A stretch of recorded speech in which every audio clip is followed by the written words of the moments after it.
Сколько живу в Италии, друзья, не перестаю восхищаться этой страной. И сколько же сокровищ скрыто на этом небольшом совершенно участке Апеннинского полуострова. Практически в каждой деревне есть свой замок, крепость, церковь, которые чем-то знамениты. Если ты хочешь больше узнать об Италии, подписывайся на мой канал, и я жду тебя на своих экскурсиях в Турине.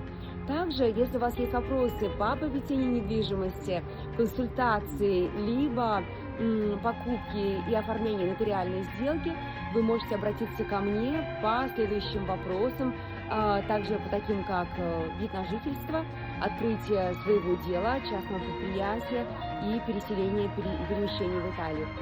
Я жду ваши вопросы, подписывайтесь на мой канал и пишите мне контакты и номер телефона, вы увидите под этим роликом.